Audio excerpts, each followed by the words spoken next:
Hello friends, welcome to Praveen study point. दोस्तों, आज की इस वीडियो में हम पढ़ने वाले हैं क्षेत्रफल, परिमाप और आयतन चैप्टर का पार्ट 2। ठीक है दोस्तों, पिछले वीडियो में हमने इसके कुछ कॉन्सेप्ट को देखा था, जिसमें हमने जाना था कि क्षेत्रफल क्या होता है, परिमाप क्या होता है और आयतन क्या होता है। ठीक है दोस्तों, मैंने पिछले वीडियो में कहा था कि नेक्स्ट वीडियो में हम इसके फॉर्मूला के ऊपर डिस्कस करेंगे, तो आज हम इसके फॉर्मूला के ऊपर डिस्कस करने वाले हैं। ठीक है दोस्तों, तो सबसे पहले हम वीडियो को शुरू करते हुए आयत लेते हैं। ठीक है, आयत, आयत का मतलब होता है रेक्टेंगल। इस रेक्टेंगल का शेप इस तरह से होता है। ये एक चतुर्भुज है जिसका दोनों ऑपोजिट साइड सेम होता है। ये सेम है और ये दोनों सेम रहता है। ठीक है, और हर एंगल 90 डिग्री का होता है, तो इसको हम रेक्टेंगल बोलते हैं। ठीक है दोस्तों, तो अब हम इसका सबसे पहले एरिया देखते हैं। एरिया यानी क्षेत्रफल। एरिया को हम ए से डिनोट करते हैं। क्षेत्रफल इसका क्या होगा दोस्तों? लंबाई गुना चौड़ाई, यानी लेंथ इनटू ब्रेथ। ठीक है, इसको हम ऐसे लिख सकते हैं, लंबाई गुना चौड़ाई।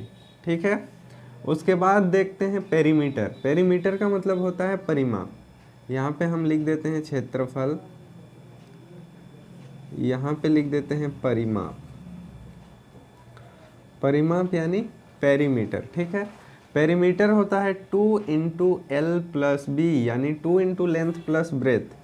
और अगर हिंदी में इसको लिखे तो 2 गुना, यानी 2 इंटू लंबाई प्लस चौड़ाई।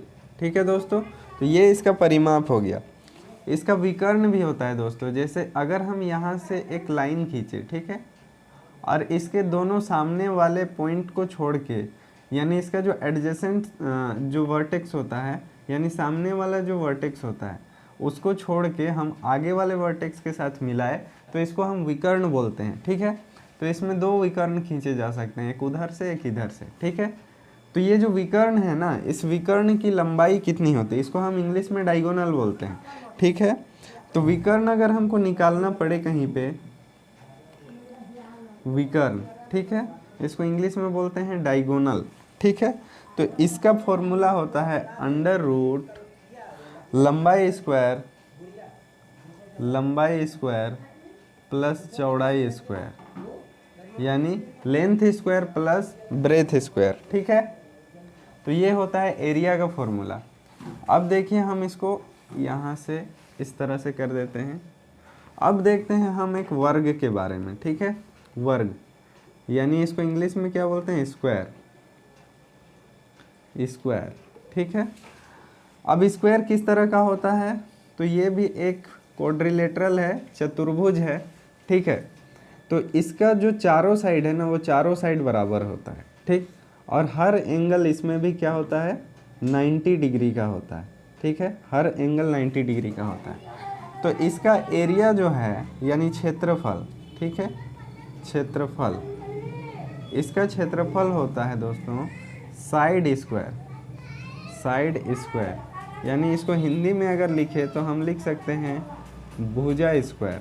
भुजा स्क्वायर मतलब इस साइड का वैल्यू अगर मान लीजिए 4 है, तो इसका स्क्वायर कर देंगे तो 16 आ जाएगा इसका क्षेत्रफल। ठीक है, और इसका अगर हम परिमाप देखें, वर्ग का परिमाप यानी पेरीमीटर ऑफ स्क्वायर, तो इसका होता है 4 इंटू साइड, यानी 4 गुनी भुजा।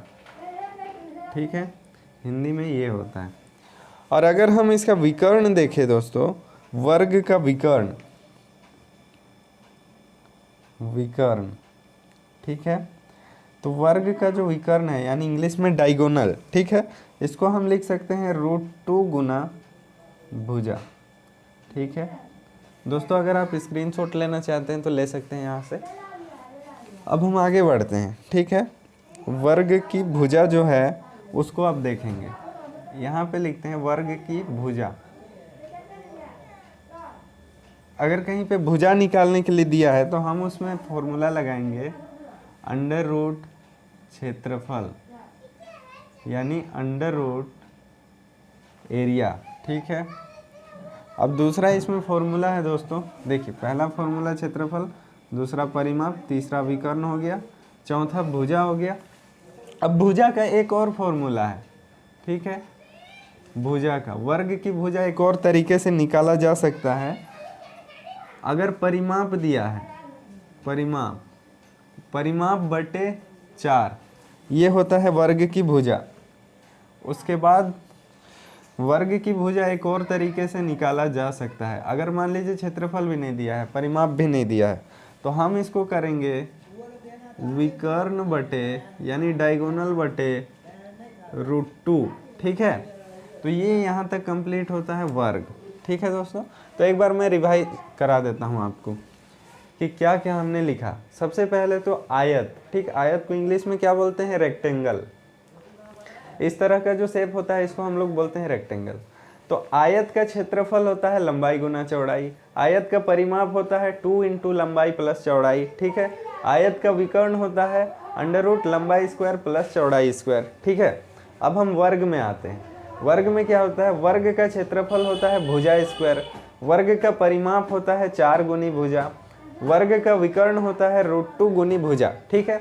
और इसी तरह से यहाँ देखिए वर्ग का भुजा जो है, अगर हमको वर्ग का भुजा निकालना है, वर्ग का भुजा बराबर √ क्षेत्रफल, वर्ग का भुजा बराबर परिमाप बटे 4, वर्ग का भुजा बराबर विकर्ण बटे √2, ठीक है। तो इस तरह से हम हिंदी में देखें, इंग्लिश में एक बार देख लेते हैं। रेक्टेंगल, ठीक है, area of rectangle is equal to length into breadth, perimeter of rectangle is equal to 2 into L plus B, ठीक है, 2 इंटू लेंथ प्लस ब्रेथ। उसके बाद है diagonal of rectangle is equal to √L square plus B square, ठीक है। अब हम square में देखते हैं, ठीक है। Area of square is equal to side square, perimeter of square is equal to 4 into side, diagonal of square is equal to √2 into side, ठीक है। अब हम इसका भुजा यानी कि साइड देखेंगे, यानी कि किसका, स्क्वायर का। Side of square is equal to √ area, ठीक है। Side of square is equal to perimeter by 4, side of square is equal to diagonal by √2, ठीक है। तो इस तरह से आयत और वर्ग का फॉर्मूला हो गया। ठीक इसी तरह से हम देखेंगे कि घन और घनाभ यानी क्यूब और क्यूबॉइड का भी फॉर्मूला होगा, ठीक है। तो दोस्तों चलिए देखते हैं कि अब घन और घनाभ का फॉर्मूला क्या होता है, ठीक है, और कौन कौन सा यूज़ आने वाला है हमारे एग्जाम में, ठीक है। तो ये घन है, घन को इंग्लिश में क्यूब बोलते हैं, और ये होता किस तरह का है, तो शुरू में तो स्क्वायर शेप का होता है, उसके बाद एक और स्क्वायर हम इधर से ऐड कर देते हैं, नीचे से भी ऐड करते हैं, साइड से भी ऐड करते हैं, ऊपर से भी, तो ये हो जाता है क्यूब, ठीक है। तो अब इसका फॉर्मूला क्या होगा, ये 3D शेप है, तो सबसे पहले हम इसका देखते हैं आयतन, ठीक है। आयतन मैंने आपको बताया था कि खाली स्थान जो होता है वो आयतन होता है, ठीक। इसको हम इंग्लिश में कहते हैं वॉल्यूम, ठीक है, हम वॉल्यूम लिख देते हैं। तो घन का जो आयतन होता है वो क्या होता है, वो होता है भुजा क्यूब, भुजा क्यूब यानी साइड क्यूब, ठीक है। उसके बाद हम इसका देखेंगे टोटल सरफेस एरिया यानी कुल पृष्ठ का क्षेत्रफल, यानी इधर का सबका 6 पृष्ठ जो है ना, इसका 6 सतह 6 का क्षेत्रफल निकालना है, तो उसको हम बोलते हैं कुल पृष्ठीय क्षेत्रफल, तो उसको हम इंग्लिश में लिखते हैं टोटल सरफेस एरिया, ठीक है। कुल पृष्ठीय क्षेत्रफल इसका कितना हो जाएगा, तो 6 इंटू भुजा स्क्वायर, ठीक है। उसके बाद अगर 4 दीवार का निकालने के लिए बोला है, मान लीजिए आपका जो रूम है वो स्क्वायर शेप क्यूब शेप का है, ठीक है। अब बोल रहा है कि छत को और ज़मीन को पेंटिंग नहीं करना, बस चारों दीवार को पेंट करना है, तो चारों दीवार का एरिया बताइए, ठीक है।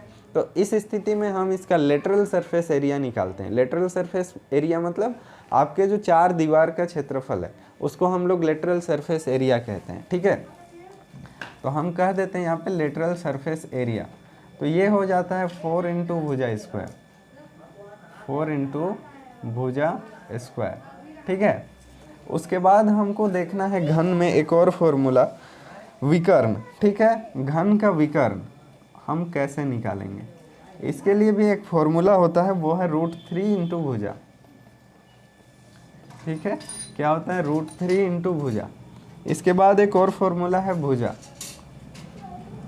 अगर इसका भुजा नहीं दिया है तो कैसे निकालेंगे, तो घन का विकर्ण अगर दिया है, घन का विकर्ण बटे हम लोग क्या करेंगे √3, इससे भी भुजा निकल सकता है, ठीक है। अब भुजा इससे भी निकल सकता है, सबका फॉर्मूला को हम तोड़ मरोड़ के भुजा निकाल सकते हैं, ठीक है।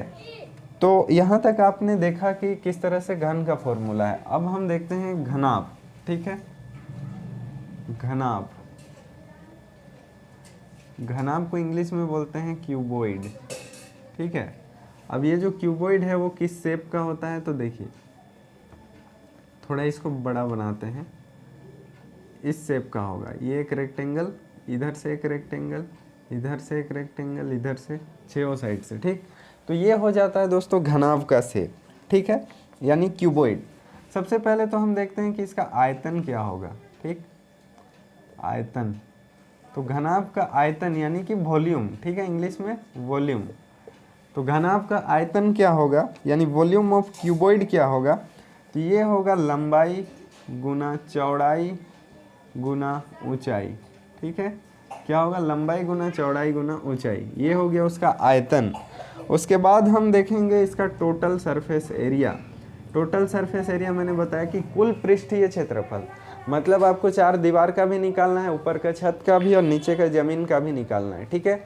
तो छेवों सतह का जब हम निकालेंगे क्षेत्रफल, उसको बोलते हैं हम लोग टोटल सरफेस एरिया, ठीक है। तो इसका फॉर्मूला होता है 2 into L B B H L H, लिख देते हैं 2 into L B plus B H plus L H, ठीक। इसको हिंदी में लिखेंगे 2 इंटू लंबाई गुना चौड़ाई प्लस चौड़ाई गुना ऊंचाई प्लस लंबाई गुना ऊंचाई, ठीक। तो इस तरह से होता है दोस्तों। इसको इंग्लिश में ही आप याद कर लीजिए, 2 into L B plus B H plus L H, ये थोड़ा ज़्यादा आसान होता है, ठीक। उसके बाद हम देखेंगे कि क्यूबॉइड का लेटरल सरफेस एरिया क्या होता है। लेटरल सरफेस एरिया मतलब चार दीवारों का क्षेत्रफल, ठीक है, चार दीवारों का क्षेत्रफल। इसमें दिया है कि 2 into L plus B into H. इसको हम हिंदी में कैसे लिखेंगे, 2 इंटू लंबाई प्लस चौड़ाई गुना ऊंचाई, ठीक है। तो इस तरह से होता है यहाँ पे। तो एक बार मैं रिपीट करा दूँ इसको। घन का जो क्षेत्रफल, घन का आयतन, ठीक है। सबसे पहले हम घन देखते हैं। घन का आयतन भुजा क्यूब, घन का टोटल सरफेस एरिया 6 इंटू भुजा स्क्वायर, ठीक है। उसके बाद घन का लेटरल सरफेस एरिया 4 इंटू भुजा स्क्वायर, घन का विकर्ण √3 इंटू भुजा, घन की भुजा घन का विकर्ण बटा √3, ठीक है। तो ये घन का हो गया, ठीक है। इंग्लिश में बोले तो वॉल्यूम ऑफ क्यूब जो है वो हो जाएगा साइड क्यूब। उसके बाद total surface area of cube is equal to 6 into side square, lateral surface area of cube is equal to 4 into side square. उसके बाद diagonal of cube is equal to √3 into side. उसके बाद side of cube is equal to diagonal of cube by √3, ठीक है। तो इस तरह का होता है घन का। अब देखते हैं घनाभ का, ठीक है। घनाभ में क्या है, क्यूबॉइड। तो घनाभ का आयतन इज इक्वल टू लंबाई गुना चौड़ाई गुना ऊंचाई, ठीक है। Volume of cuboid is equal to length into breadth into height, ठीक है। घनाभ का कुल पृष्ठीय क्षेत्रफल यानी छेवों सतह का क्षेत्रफल क्या होगा, 2 इंटू लंबाई गुना चौड़ाई प्लस चौड़ाई गुना ऊंचाई प्लस लंबाई गुना ऊंचाई, ठीक है। ये होता है। इंग्लिश में अगर हम देखें, total surface area is equal to 2 into L B plus B H plus L H, ठीक है। उसके बाद हम देखते हैं घनाभ का लेटरल सरफेस एरिया यानी चारों दीवारों का क्षेत्रफल, ठीक है। ये क्या होता है, 2 into L plus B into H यानी 2 इंटू लंबाई प्लस चौड़ाई गुना ऊंचाई, ठीक है। इंग्लिश में देखें तो 2 into L plus B into H, ठीक है। ये होता है घनाभ का। तो ये हो गया घन का, ये हो गया घनाभ का। आप स्क्रीनशॉट ले लीजिए दोस्तों। अब हम देखेंगे ट्राइंगल यानी त्रिभुज, ठीक है। त्रिभुज का देखेंगे कि इसका किस तरह से होगा, ठीक है। त्रिभुज, ट्राइंगल, ठीक है। त्रिभुज का शेप किस तरह से होता है, तो ये हो गया आपका त्रिभुज, ठीक है। तो देखिए इसका क्या होता है। सबसे पहले हम देखेंगे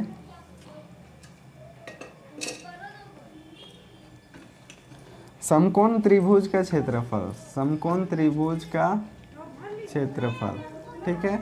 समकोण त्रिभुज का क्षेत्रफल होता है हाफ इंटू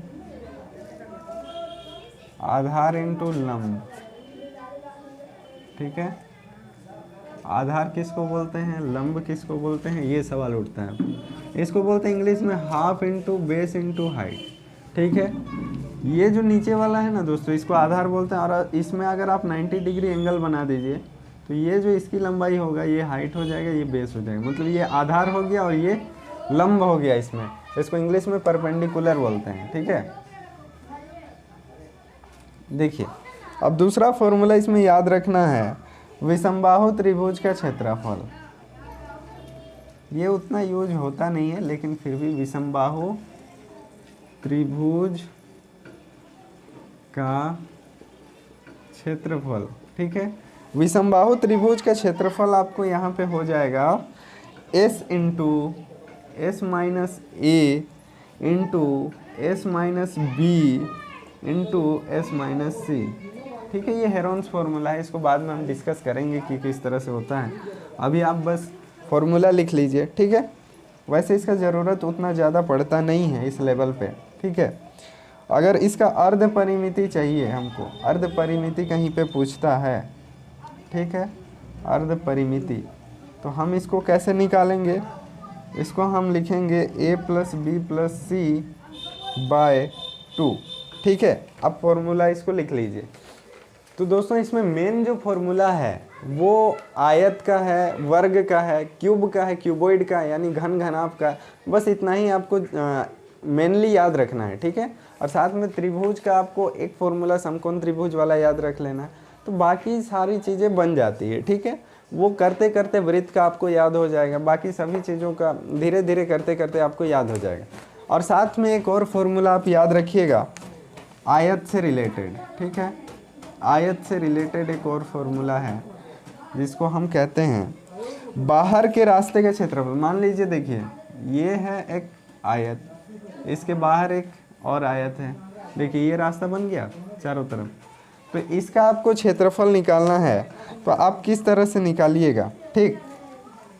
देखिए इसको हम L मानेंगे, तो यहाँ पे x इसको मानेंगे, इसको हम यहाँ पे x मानेंगे, तो यहाँ L प्लस 2x हो जाएगा, ये वाला होगा ना।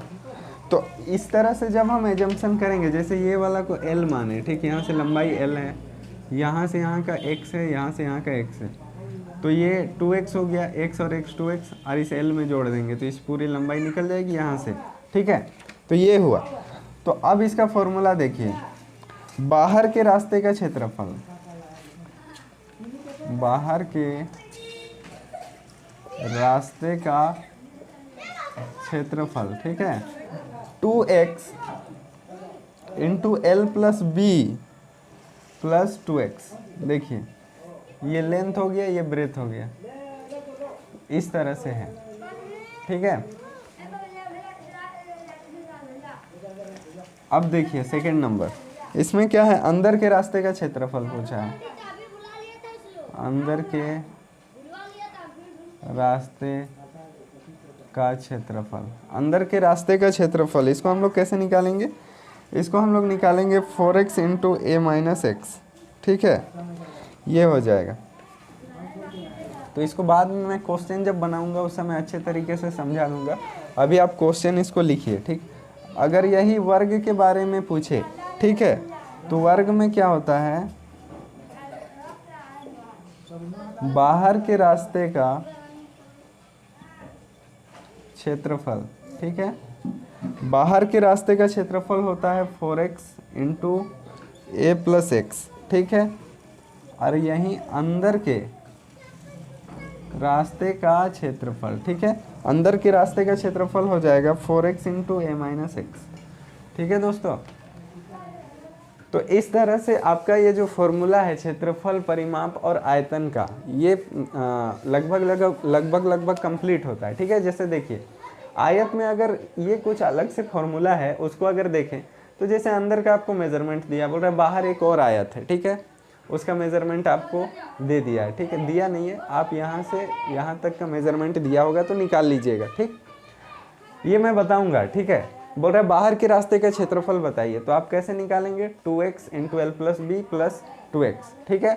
अंदर के रास्ते का क्षेत्रफल 4x इंटू ए माइनस एक्स। वर्ग देखिए, बाहर के रास्ते का क्षेत्रफल पूछा 4x इंटू ए प्लस एक्स, अंदर के रास्ते का क्षेत्रफल पूछा है 4x इंटू ए माइनस एक्स। तो मैं बताऊंगा कि ये सब चीज़ें कैसे अप्लाई होती है क्वेश्चन पे, ठीक है। और किस क्वेश्चन पे किस फॉर्मूला को हमें लगाना है, ठीक है। लेकिन आपको बाकायदा ये सारे फॉर्मूले याद होने चाहिए। तो दोस्तों इस वीडियो को आप देखते रहिए, ठीक है, बार बार देखिए ताकि आपको फॉर्मूला याद हो जाए। आप रोज़ सुबह उठकर ये वीडियो देखिए पहले, उसके बाद इस चैप्टर को बनाना शुरू कीजिए, ठीक है, जिससे आपको फॉर्मूला आपके दिमाग में रहेगा, ठीक है। अब फॉर्मूला अगर माइंड में रहेगा तो आराम से क्वेश्चंस बन जाते हैं, ठीक है। क्वेश्चन पढ़ते ही हमें सिर्फ क्वेश्चन पढ़ के हमें उसके नेचर को समझना है, ठीक है। क्वेश्चन को पढ़ के हमें उसके नेचर को समझना है और कौन सा फॉर्मूला उसमें अप्लाई होगा ये देखना है, ठीक है। और जैसे ही हमने ये समझ लिया तो उसमें जैसे ही फॉर्मूला अप्लाई करेंगे आंसर आ जाता फटाक से, ठीक है। आंसर जब आ गया तो क्वेश्चन सॉल्व हो गया, ठीक है दोस्तों। तो आज हमने फॉर्मूला के ऊपर डिस्कस किया, तो हम नेक्स्ट वीडियो में इन फॉर्मूला को क्वेश्चंस के ऊपर अप्लाई करना सीखेंगे और अप्लाई करके हम फटाफट से आंसर निकालेंगे, ठीक है दोस्तों। तो दोस्तों वीडियो अगर आपको अच्छा लगा हो तो प्लीज़ वीडियो को लाइक करें, शेयर करें और हमारा ये जो चैनल है प्रवीण स्टडी पॉइंट, इसे सब्सक्राइब जरूर करें, ठीक है। और इसी तरह के और भी वीडियो के लेटेस्ट अपडेट पाने के लिए बेल आइकॉन को ज़रूर प्रेस करें, ठीक है दोस्तों। तो मिलते हैं अगले वीडियो में, तब तक के लिए धन्यवाद, जय हिंद।